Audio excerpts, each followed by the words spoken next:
வாழ்க வளத்துடன் அனைவருக்கும் அன்பு வணக்கம். எல்லாம் வல்ல இறைவனின் திருவடிகளை போற்றி பணிந்தும், யாதும் ஊரே யாவரும் கேளிர் தீதும் நன்றும் பிறர் தரவாரா என்கின்ற கணியன் பூங்குன்றனாரின் நிறைமொழியோடும் இன்றைய சிந்தனை பதிவினை வழங்குகின்றேன்.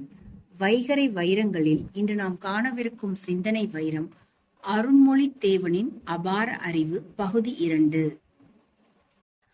உலக மக்கள் அனைவராலும் தெய்வச் சேக்கிழார் என்று போற்றப்படுகின்ற அருண்மொழித் தேவன் பாலகனாக இருந்தபோது நிகழ்ந்த நிகழ்வை முந்தைய பதிவில் கூறினேன். அப்பதிவில் அருண்மொழித் தேவன் தன் தந்தையின் குழப்பத்திற்கு காரணமான 3 கேள்விகளுக்கான விடைகளை கூறினார் என்பது வரை பார்த்து இருந்தோம். மன்னன் முன்வைத்த அந்த கேள்விகளையும் அதற்குரிய அருண்மொழித் தேவரின் பதிலையும் இன்று பார்ப்போம். மன்னன் முன்வைத்த 3 கேள்விகளுக்கும் உரிய பொருத்தமான பதில்களை அருண்மொழித்தேவன் திருக்குறளில் இருந்தே கூறினார். இவ்வுலகத்தை விட பெரியது எது என்பதுதான் மன்னனின் முதல் கேள்வி. இதற்கு அருண்மொழித்தேவன் மேற்கோள் காட்டிய குறள் காலத்தினார் செய்த நன்று சிறிதெனினும் ஞாலத்தின் மானப் பெரிது என்ற குறள். இக்குறளில் வரும் நன்றி என்பது உதவி என்ற பொருளை குறிக்கின்றது.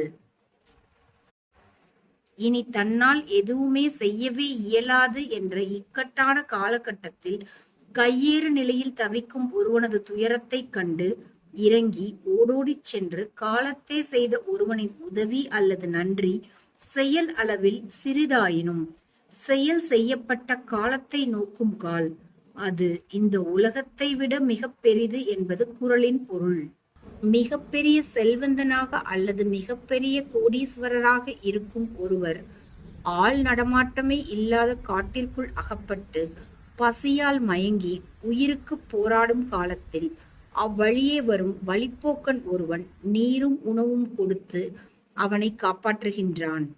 காப்பாற்றப்பட்டவனிடம் பொன் பொருள் மிகுதியாக இருந்தாலும் அந்த குறிப்பிட்ட காலத்தில் அவைகள் அவனுக்கு உதவவில்லை. இந்த சூழலில் அந்த வழிப்போக்கன் செய்த செயல் அல்லது நன்றி ஒருவனின் உயிரையே காப்பாற்றி இருக்கின்றது.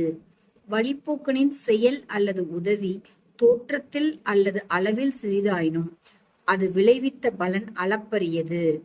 எனவே காலத்தினார் செய்த உதவி என்பது இவ்வுலகத்தின் அளவை விட அளப்பரிய பெருமையுடையது என்று வள்ளுவர் கூறுவதை சுட்டிக்காட்டி முதல் கேள்விக்கான விடையை அருண்மொழித்தேவன் தன் தந்தையிடம் கூறினார். கடலை விட பெரிது எது என்பதுதான் மன்னனின் 2ஆம் கேள்வி. இதற்கு அருண்மொழித்தேவன் கூறிய சிறப்பான பதிலை பார்ப்போம். பயன்தூக்கார் செய்த உதவி நயன்தூக்கின் நன்மை கடலின் பெரிது என்ற குறளை மேற்கோள் காட்டி விளக்கினார் அருண்மொழித்தேவர். இவனுக்கு இவ்வுதவியை செய்தால் இன்ன பயன் விளையும் என்று பயன் கருதித்தான் அல்லது எதிர்பார்த்துத்தான் நாம் பல உதவிகளை பலருக்கும் செய்கின்றோம். இதில் சிறப்பு ஏதும் இல்லை. விளைவுகள் மீது பற்று இன்றி ஒருவன் பிறருக்கு செய்யும் உதவியினால் விளையும் விளைவுகள் ஏராளம். ஆனால் அந்த உதவியை செய்தவனுடைய மனம் அவ்விளைவுகள் எதையுமே பற்றாது இருந்தால் அத்தகையவனிடம் இருப்பதுதான் உண்மை அன்பு.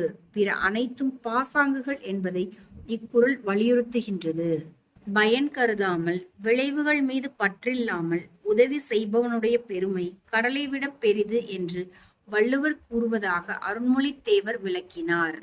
மலையை விட பெரிது எது என்பதுதான் மன்னனின் 3ஆம் கேள்வி. இதற்கு அருண்மொழித்தேவன் மேற்கோள் காட்டிய குறள் நிலையின் தெரியாது அடங்கியான் தோற்றம் மலையினும் மானப் பெரிது. நிலையின் தெரியாது அடங்கியான் என்பவன் யார்? எவன் ஒருவன் வாழ்க்கையின் ஒழுங்குகளை மீறாமல் நேர்த்தியாக நேர்மையாக உண்மை இயல்புகளை மட்டும் வெளிப்படுத்தி புலன்களை கட்டுப்படுத்தி அறவழியில் வாழ்கின்றானோ அவனே நிலையின் தெரியாது அடங்கியான் ஆவான். இப்படிப்பட்ட நற்குணம் உடையவனிடம் ஆணவம் துளியும் இருக்காது. பெருமை பொறாமை இச்சைகள் இருக்காது. தன்முனைப்பு அறவே இருக்காது.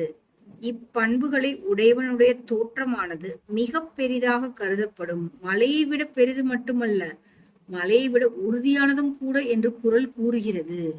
இவ்வாறாக மன்னன் எழுப்பிய 3 கேள்விகளுக்கும் 3 முத்தான பொருத்தமான பதில்களை தக்க சான்றுகளோடு கூறிய அருண்மொழித்தேவனை அருகில் அழைத்து ஆறத் தழுவிக் கொண்டார் அவரது தந்தை.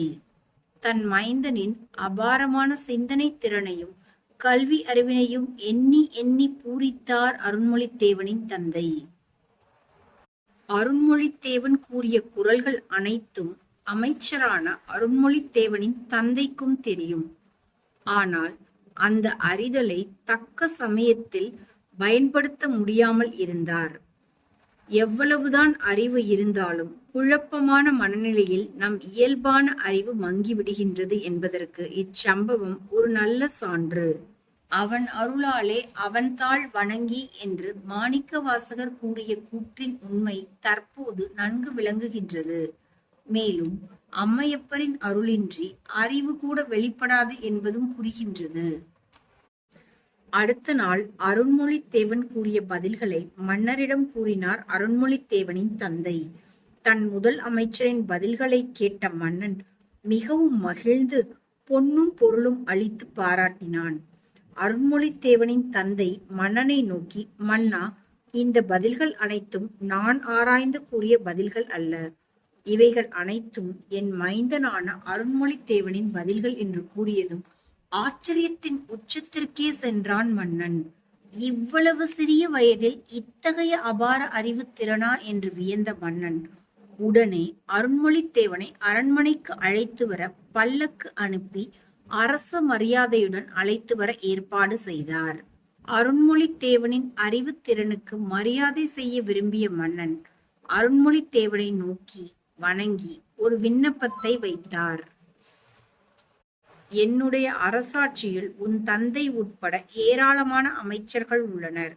நீங்கள் இவர்களுக்கு எல்லாம் மேலான முதன்மை முதலமைச்சர் என்ற பதவியை அலங்கரித்து எங்களை வழிநடத்த வேண்டும் என்று மன்னன் கூறினான்.